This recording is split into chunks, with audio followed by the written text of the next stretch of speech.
नमस्कार,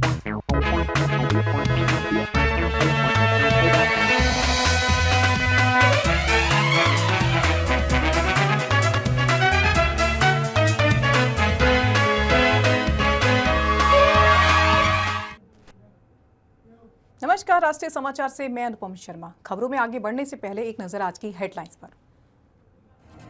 राजघाट में महात्मा गांधी की समाधि पर श्रद्धा सुमन अर्पित। राष्ट्रपति ने गांधी जी के विचारों को आत्मसात करने का संकल्प लिया। कार्यक्रम में सादगी शांति का माहौल बना रहा। यूपी का बजट सत्र 9 फरवरी से प्रारंभ। राज्यपाल दोनों सदनों को करेंगी संबोधित। 11 फरवरी को योगी सरकार पेश करेगी बजट। एसआईआर पर दिलीप घोष का हमला। टीएमसी पर लगाई गंभीर आरोप। चुनाव प्रक्रिया पर दिलीप घोष का बड़ा दावा। शर्मा ने दी गोगोई को चुनौती, मेरे ऊपर करके दिखाए एफआईआर। गौरव गोगोई पर फिर भड़के हेमंत बिस्वा शर्मा। कांग्रेस संसद को दे डाला चैलेंज। माघ मेला विवाद पर शंकराचार्य से माफी की ओर प्रशासन। माघ पूर्णिमा पर सम्मान संगम से स्नान की कोशिश। लिखित माफी और समान प्रोटोकॉल पर अड़े शंकराचार्य। खबरें अब विस्तार से। राष्ट्रपिता महात्मा गांधी की पुण्यतिथि के अवसर पर राष्ट्रपति द्रौपदी मुर्मू ने नई दिल्ली स्थित राजघाट पहुंचकर उनकी समाधि पर पुष्पांजलि अर्पित की है। इस दौरान राष्ट्रपति ने बापू के सत्य और अहिंसा के आदर्शों को नमन करते हुए उन्हें श्रद्धांजलि दी। राजघाट परिसर में सादगी और सम्मान के साथ श्रद्धांजलि कार्यक्रम आयोजित किया गया, जहां उपस्थित लोगों ने महात्मा गांधी के विचारों को आत्मसात करने का संकल्प लिया। उत्तर प्रदेश का बजट सत्र 9 फरवरी 2026 को प्रारंभ होने जा रहा है, जिसमें राज्यपाल आनंदीबेन पटेल विधानसभा परिषद दोनों सदनों को संयुक्त रूप से संबोधित करेंगी। इसके बाद 11 फरवरी को योगी सरकार सदन में आगामी वित्तीय वर्ष बजट का पेश करेंगी। 2027 के विधानसभा चुनावों को ध्यान में रखते हुए इस बजट में कई बड़ी घोषणाओं की संभावना जताई जा रही है, जिसमें सामाजिक कल्याण, विकास परियोजनाएं और ग्रामीण एवं शहरी क्षेत्रों के लिए नई योजनाएं शामिल हो सकती हैं। यह बजट सत्र उत्तर प्रदेश की आर्थिक और सामाजिक दिशा के लिए महत्वपूर्ण साबित होगी। भाजपा नेता दिलीप घोष ने कहा कि चुनाव आयोग को किसी भी अधिकारी को किसी भी चुनाव ड्यूटी पर तैनात करने का पूरा अधिकार है। उन्होंने आरोप लगाया कि राज्य सरकार नहीं चाहती कि एसआईआर प्रक्रिया पूरी हो, क्योंकि इसके तहत वोटर लिस्ट से लाखों फर्जी नाम हटाए जा सकते हैं, जिनके सहारे वह चुनाव जीतती हैं। दिलीप घोष ने आगे दावा किया कि बीएलओ से लेकर डीएम तक राज्य सरकार के कई अधिकारी तृणमूल कांग्रेस की कथित साजिश में शामिल हैं। कमीशन का अधिकार है और जैसे चाहे जिस ऑफिसर को चाहे वो काम में लगा सकते हैं, क्योंकि स्टेट गवर्नमेंट नहीं चाह रही कि एसआईआर ठीक ठाक हो, कंप्लीट हो, और वो अभी भी उसमें जो फॉल्स नाम है लाखों की संख्या में वो ना छूटे, तो उसको ऐसे रहने दिया जाए जिसका आधार पर वो जीतेंगे। इसीलिए उनके कर्मचारी, यहाँ जो समस्या बंगाल में हो रहा है, राज्य सरकार की जो कर्मचारी हैं वो सारे बीएलओ से लेकर डीएम तक सभी लोग ये समस्या में युक्त हैं और ये साजिश टीएमसी कर रही है, ये लोग भी उसी का भाग। अब खबर असम के गुवाहाटी से। गुवाहाटी मुख्यमंत्री हेमंत बिस्वा शर्मा ने कांग्रेस सांसद गौरव गोगोई को खुला चैलेंज दे दिया है। शर्मा ने पत्रकारों से बातचीत में कहा कि गौरव गोगोई पाकिस्तान के एजेंट हैं, उनकी पत्नी भी पाकिस्तान के एजेंट हैं। अगर उनमें हिम्मत है तो मेरे खिलाफ केस दर्ज करें। वो डरने वाला नहीं है, वो अच्छा बात है, ठीक है। हमारा भी किसी को डरवाने का मकसद नहीं है, लेकिन जो सच है वो सच ही रहेगा, जो झूठ है वो झूठी रहेगा। गौरव गोगोई पाकिस्तान का एजेंट है, उनका बीबी भी पाकिस्तानी है, और मैं आपका सामने बोल रहा हूँ, उसका हिम्मत है तो जाके मेरा ऊपर केस कर। अब खबर उत्तर प्रदेश के प्रयागराज से। प्रयागराज माघ मेला में ज्योतिष पीठ के शंकराचार्य स्वामी अभिमुक्तेश्वर नंद सरस्वती से जुड़े विवाद के बाद अब प्रशासन माफी की तैयारी करता दिख रहा है। मौनी अमावस्या के दिन प्रशासनिक अधिकारियों और शंकराचार्य के शिष्यों के बीच हुए टकराव के बाद शंकराचार्य बिना संगम स्नान किए मेला छोड़कर वाराणसी लौट गए थे। शंकराचार्य के प्रभारी योगीराज के अनुसार लखनऊ के 2 वरिष्ठ अधिकारियों ने उनसे संपर्क कर माघ पूर्णिमा पर सम्मान संगम स्नान का प्रस्ताव दिया। हालांकि शंकराचार्य ने 2 शर्तें रखी हैं। पहली, मौनी अमावस्या के दिन पालकी रोके जाने और शिष्यों के साथ कथित बदसलूकी के लिए जिम्मेदार अधिकारियों द्वारा लिखित माफीनामा, और दूसरी है भविष्य में चारों शंकराचार्यों के स्नान के लिए समान प्रोटोकॉल लागू किया जाना चाहिए। सूत्रों के मुताबिक प्रशासन इन मांगों पर विचार कर रहा है और माघ पूर्णिमा स्नान के लिए शंकराचार्यों को मनाने के लिए प्रयास जारी है।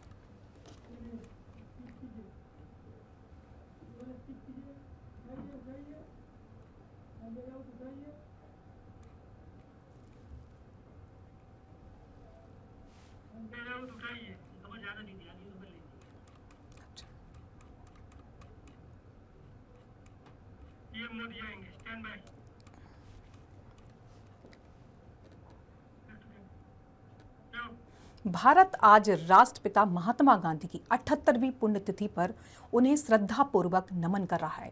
सत्य और अहिंसा के मार्ग पर चलकर देश को आजादी दिलाने वाले बापू के बलिदान की स्मृति में पूरा देश 30 जनवरी को शहीद दिवस मना रहा है। इस अवसर पर प्रधानमंत्री नरेंद्र मोदी ने महात्मा गांधी को श्रद्धांजलि अर्पित करते हुए कहा कि गांधी जी का स्वदेशी पर जोर आज आत्मनिर्भर और विकसित भारत के संकल्प की मजबूत नींव है। प्रधानमंत्री ने अपने संदेश में कहा कि गांधी जी का व्यक्तित्व और उनके विचार देशवासियों को सदैव कर्तव्य के मार्ग पर चलने की प्रेरणा देते रहेंगे। पुण्यतिथि के मौके पर नई दिल्ली के राजघाट में सर्वधर्म प्रार्थना सभा का आयोजन किया गया, जहां विभिन्न धर्मों के प्रतिनिधियों ने प्रार्थनाएं की और देश के शीर्ष नेताओं व आम नागरिकों ने श्रद्धा सुमन अर्पित किए। वर्ष 1948 में 30 जनवरी को महात्मा गांधी की हत्या की गई थी, इसलिए यह दिन देश के सभी शहीदों के सम्मान में मनाया जाता है। राष्ट्रपिता महात्मा गांधी की पुण्यतिथि के अवसर पर लखनऊ सहित पूरे प्रदेश में श्रद्धांजलि कार्यक्रम आयोजित किए गए हैं। लखनऊ के जीपीओ पार्क में स्थित बापू की प्रतिमा पर मुख्यमंत्री योगी आदित्यनाथ ने पुष्पांजलि अर्पित कर सत्य और अहिंसा के मार्ग को नमन किया है। इस अवसर पर उप मुख्यमंत्री ब्रजेश पाठक, लखनऊ की महापौर सुषमा खरगवाल और पूर्व जल शक्ति मंत्री डॉक्टर महेंद्र सिंह ने भी महात्मा गांधी की प्रतिमा पर श्रद्धा सुमन अर्पित किए हैं। कार्यक्रम सादगी और सम्मान के साथ आयोजित हुआ है, जहां उपस्थित नेताओं और नागरिकों ने महात्मा गांधी के विचारों को आत्मसात करने और उनके आदर्शों पर चलने का संकल्प लिया।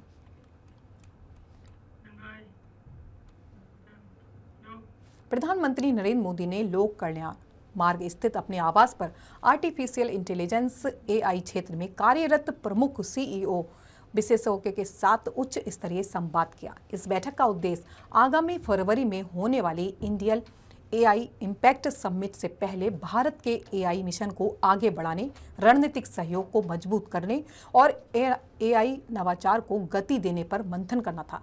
संवाद के दौरान उद्योग जगत ने AI में आत्मनिर्भर भारत के लक्ष्य के प्रति समर्थन जताते हुए सरकार के प्रयासों की सराहना की। प्रधानमंत्री मोदी ने स्वदेशी तकनीकी को अपनाने और AI के नैतिक और सुरक्षित उपयोग, डेटा सुरक्षा तथा कौशल विकास पर जोर देते हुए कहा कि AI फॉर ऑल के दृष्टिकोण के साथ भारत वैश्विक AI नेतृत्व की ओर बढ़ सकता है। बैठक में Wipro, TCS, HTL, tech, Zoho, Jio platforms सहित कई कंपनियों के CEO और IIT के विशेषज्ञों ने भाग लिया।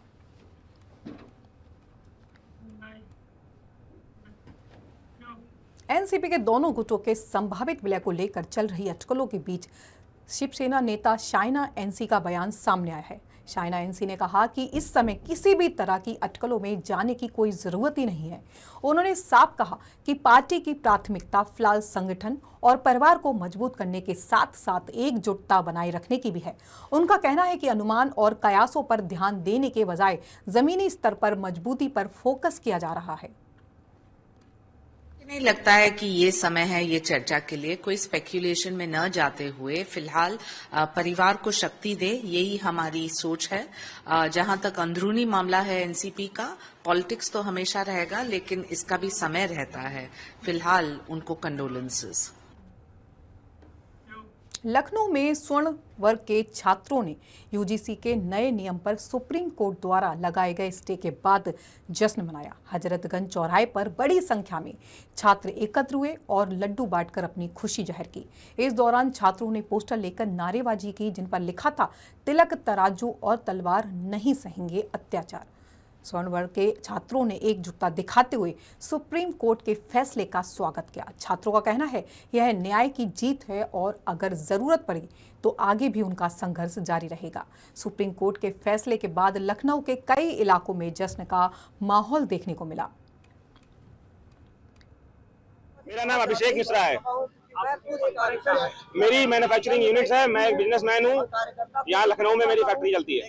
आज आप लोग सड़क पर खुशी मना रहे हैं। सुप्रीम कोर्ट ने बड़ा फैसला। सर, मेरा सुप्रीम कोर्ट के फैसले पे मैं बहुत बहुत धन्यवाद व्यक्त करना चाहता हूँ सुप्रीम कोर्ट का और सारे अधिवक्ता समाज का, जो इस बात के लिए हमेशा खड़े रहे।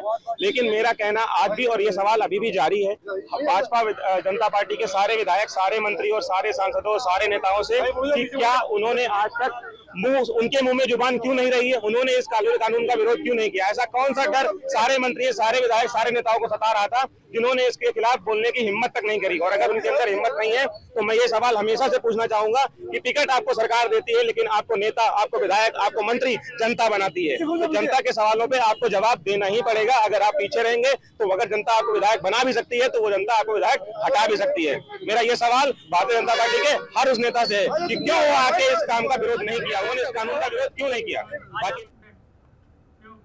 बारामूला कश्मीर से एक खास तस्वीर सामने आई है, जहां बर्फ से ढकी वादियों में देशभक्ति के नारे गूंजते नजर आए।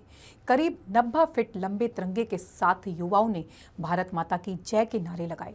यह भव्य तिरंगा जब शान के साथ सड़कों से गुजरा तो हर दिल देशभक्ति के जज्बे से भर उठा। इस रैली में शामिल सभी युवा अखिल भारतीय विद्यार्थी परिषद यानी ABP से जुड़े हुए सभी सदस्य। इस आयोजन को शान ए तिरंगा रैली नाम दिया गया, जिसका मुख्य उद्देश्य युवाओं में राष्ट्रभक्ति की भावना को मजबूत करना और उन्हें जागरूक करना है। कश्मीर की वादियों में लहराता तिरंगा देश की एकता और अखंडता का संदेश देता नजर आया। माता की जय, वंदे मातरम। उस पार का इस पार का सारा कश्मीर भारत का। भारत माता की जय के ये नारे कश्मीर की वादियों में लग रहे हैं। माता की जय, वंदे मातरम, वंदे मातरम। जी हाँ, आप जिस तिरंगे को देख रहे हैं ये करीब 90 फीट का है। जब ये तिरंगा शान बनकर बर्फ की ढकी गलियों से निकला तब हर दिल ने कहा, भारत माता की जय। माता की जय, वंदे मातरम। बता दें कि सभी युवा ABVP यानी अखिल भारतीय विद्यार्थी परिषद से जुड़े हुए हैं। इस रैली को शान ए तिरंगा रैली का नाम दिया गया है। इस रैली का मकसद युवाओं को जागरूक करना है। बोले वंदे मातरम। उस पार का इस पार का सारा कश्मीर भारत का। जो तिरंगा रैली हम प्रत्येक साल पिछले 8 सालों से मनाते आ रहे हैं जम्मू कश्मीर के अंदर, खासकर कश्मीर के अंदर, आज बारामूला के इस गुलमर्ग बहुत खूबसूरत इलाके में हम इस तिरंगा रैली को ऑर्गेनाइज किया, जो बहुत अच्छे से ऑर्गेनाइज हुआ है। इसकी मैसेज यही है कि जम्मू कश्मीर, जो कश्मीर का नौजवान है खासकर, ये भारत का अटूट अंग है और भारत के अटूट अंग के साथ आगे बढ़ रहा है। जैसे बाकी जम्मू कश्मीर, जैसे बाकी प्रदेश आगे बढ़ रहे हैं, वैसे जम्मू कश्मीर भी आज आगे बढ़ रहा है। जो ये तिरंगा है, ये 90 फीट का तिरंगा है, जिसमें यहाँ के नौजवान स्टूडेंट हमारे साथ जुड़े हुए हैं, जो हमने टंगमर्ग के मेन मार्केट से निकाल कर यहाँ पे कंक्लूड की है, और जिसमें नेशनल एंथम होगा और उसी के साथ ये कंक्लूड करेंगे हम टंगमर्ग। यहाँ के नौजवानों के लिए यही मैसेज है कि हम भारत का हिस्सा है और भारत के हिस्से में ही आगे बढ़ेंगे और उसी में हमारी डेवलपमेंट है और उसी के साथ हम आगे बढ़ेंगे। मेन मकसद यही है कि जो अपना देश है, अपना भारत है, उसके साथ जो जम्मू कश्मीर का प्रदेश, कश्मीर का प्रदेश जो हमारा है, उसके साथ आगे बढ़ रहा है। आज 90 फीट का तिरंगा जो है वो यहाँ पे रैली निकाली गई है और 2 किलोमीटर की दूरी पे इसको हमारे विद्यार्थियों ने अपने कंधे से ही नहीं बल्कि अपने दिल से उठाई। और मैसेज यही है कि हमारा जो विद्यार्थी है जो कि जम्मू कश्मीर में तालीम है, वो भी चाहता है कि वो मुल्क की तरक्की में अपना हिस्सेदार बने। और अखिल भारतीय विद्यार्थी परिषद का ये हिस्ट्री रहा है कि हमारे जो विद्यार्थी है उनमें उनकी जो देश की और समाज की और जो उनमें जो कैरेक्टर है वो कहीं ना कहीं बिल्ड करते हैं और इम्बाइब करते हैं। और आज की खास तिरंगा रैली जो गुलमर्ग के हसीन वादियों में हमने निकाली, हमने अपने जज्बे के साथ पूरे मुल्क में ये मैसेज देनी है कि हमारा नौजवान जो है, चाहे विद्यार्थी है, हमारा आम युवा है, वो अपने मुल्क के साथ है और अपने मुल्क की तिरंगा की शान में वो कहीं भी खड़े हो सकते हैं। हमारा इस तिरंगे का मेन मुद्दा और मकसद जो है, हम कश्मीर के युवा के अंदर देशभक्ति का पैगाम लेके पहुंचते हैं। हमारा हर जिले में प्रोग्राम होता है, नॉर्थ से साउथ से लेके ईस्ट वेस्ट सारे को लेके हमारे ये प्रोग्राम्स होते हैं। इसके बाद हमने हर जिले में प्रोग्राम रखा है, तिरंगा यात्रा इसको बोलते हैं। हमारा हर साल होता है 15 अगस्त और 26 जनवरी को हम ये प्रोग्राम मनाते हैं। अब इस लिहाज से आज भी हमने ये प्रोग्राम यहाँ पर रखा है। यहाँ बर्फ भी पड़ गई है, यहाँ बहुत गर्मी, यहाँ हजारों की तादाद में लोग होते हैं, लेकिन बर्फ की वजह से लोग थोड़े कम आ पाए हैं। हमारा तिरंगे का मेन मकसद जो है कि हमारा देश का, हमारी रियासत का, यूटी कश्मीर का युवा जो है उसके अंदर तिरंगे की मोहब्बत और अपने देश की मोहब्बत हो, ताकि वो इस देश के लिए अपने आप को तैयार करे, अपने फ्यूचर को तैयार करे, अपने मकसद को, मुस्तकबिल को तैयार करे, ताकि आने वाला कल जो है उसका फ्यूचर, उसका मुस्तकबिल जो है वो सही रहेगा। क्योंकि ये यूम जमहूरिया का दिन है जो 26 जनवरी है, रिपब्लिक डे जिसको कहते हैं। यूम जमहूरिया हमारा देश का आइन 26 जनवरी 1950 को बना है। इसी के रिगार्डिंग हम ये तिरंगे का पैगाम लेके अपने नौजवानों में जाते हैं, ताकि हमारे युवा जो है, हमारा नौजवान जो है, हमारी पौध जो है, हमारा सबज सोना जो है, हमारा यूथ, उनके अंदर ये पैगाम चला जाए कि इस देश के तिरंगे की शान क्या है, ये तिरंगा लहराया क्यों जाता है, इसका सम्मान किस तरह करना है, तिरंगे की इज्जत क्या है, तिरंगा है क्या, 26 जनवरी है क्या, 15 अगस्त है क्या। हम अपने यूथ को ये पैगाम देते हैं कि हमारे देश की शान, हमारे देश का तिरंगा, हमारी 15 अगस्त, हमारा 26 जनवरी जो है, जो हमारे देश के अंदर बढ़ चढ़ के मनाए जाते हैं हमारे प्रोग्राम, इस प्रोग्राम के हवाले से हम इस चीज को आगे लेके जाते हैं। ये तिरंगा हमारी एक शान है और हमारी पहचान है। हमारे युवा के लिए ये बहुत बड़ी अहम चीज है कि जो आज हमारे नौजवान, आने वाली नस्ल जो है, जो इस वक्त हमारे नौजवान है, उनको पता चलेगा कि हमारा ये तिरंगा था क्या, है क्या, रहेगा क्या, हमारे तिरंगे का मान सम्मान है क्या, हमें इसकी इज्जत करनी है, हमें अपने नौजवानों को पैगाम देना है। जी, हमारी यही मैसेज है। नॉर्थ में पहली बार हमारा श्रीनगर में होता था बड़े तिरंगे का प्रोग्राम, तो नॉर्थ में पहली बार हुआ है, आज जिला बारामूला से हमने स्टार्ट किया है।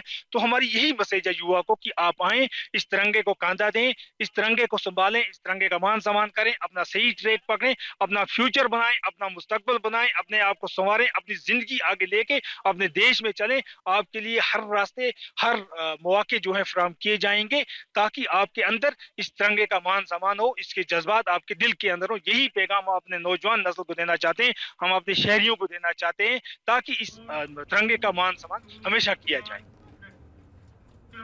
अब खबर बिहार के मोतिहारी से। मोतिहारी शहर के पानी टंकी इलाके में स्थित एक्शन शोरूम में देर रात अचानक भीषण आग लग गई। आग इतनी भयानक थी कि कुछ ही देर में शोरूम पूरा राख हो गया, जलकर सारा सामान खाक हो गया। घटना की सूचना मिलते ही अग्निशमन विभाग को अवगत कराया गया, लेकिन जब तक दमकल की गाड़ियां मौके पर पहुंची तब तक आग अपना विकराल रूप ले चुकी थी। प्रारंभिक जांच में आग लगने का कारण शॉर्ट सर्किट बताया जा रहा है। इस हादसे में करीब 25 लाख रुपए के सामान का नुकसान का अनुमान लगाया गया है। आग की लपटें इतनी तेज थीं कि आसपास के लोग दहशत में आकर सड़क पर जाम हो गए। हालांकि राहत की बात यह रही कि इस घटना में किसी के हताहत होने की सूचना नहीं मिली है, लेकिन शोरूम मालिक को भारी आर्थिक नुकसान उठाना पड़ा है।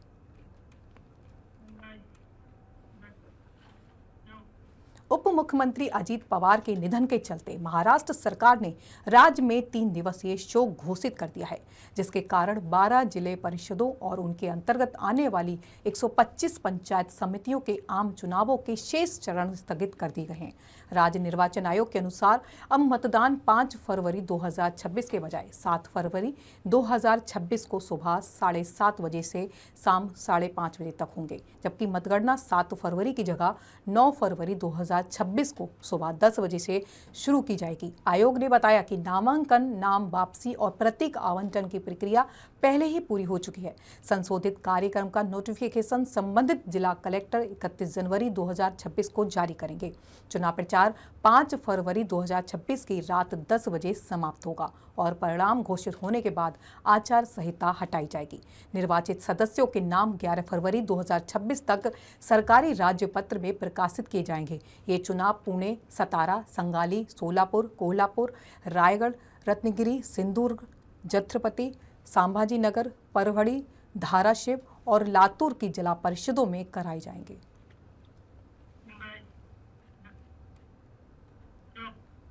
मुंबई एयरपोर्ट पर कस्टम्स अधिकारियों ने तस्करी के खिलाफ बड़ी कार्रवाई करते हुए बीते कुछ दिनों में करोड़ों रुपए के नशीले पदार्थ, सोना, हीरे और विदेशी मुद्रा जब्त की है। कस्टम विभाग से मिली जानकारी के अनुसार 21 जनवरी से 29 जनवरी 2026 के बीच airport commissionerate Mumbai custom zone 3 की टीम ने अलग अलग मामलों में कार्रवाई कर कुल लगभग 34 करोड़ 50 लाख रुपए की अवैध सामग्री बरामद की है।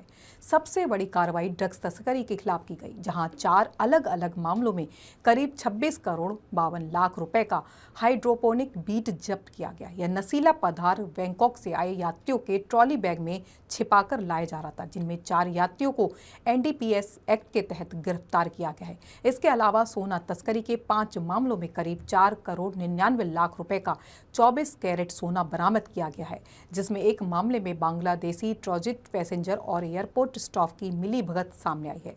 वहीं एक डायमंड स्मगलिंग केस में लगभग 1 करोड़ 81 लाख रुपए के हीरे और 3 विदेशी करेंसी मामलों में करीब 1 करोड़ 18 लाख रुपए के बराबर विदेशी मुद्रा जब्त की गई है। कस्टम्स अधिकारियों का कहना है कि तस्कर लगातार नए नए तरीकों से प्रतिबंधित सामान लाने की कोशिश कर रहे हैं, लेकिन सतर्क निगरानी और प्रोफाइलिंग के जरिए ऐसे प्रयासों को नाकाम किया जा रहा है। अब तक की कार्रवाई में कुल 6 आरोपियों को गिरफ्तार किया गया और मामले की आगे जांच जारी। खबरों का सिलसिला यूं ही चलता रहेगा। आगे की खबरों के लिए देखते रहें राष्ट्रीय समाचार। तब तक के लिए नमस्कार।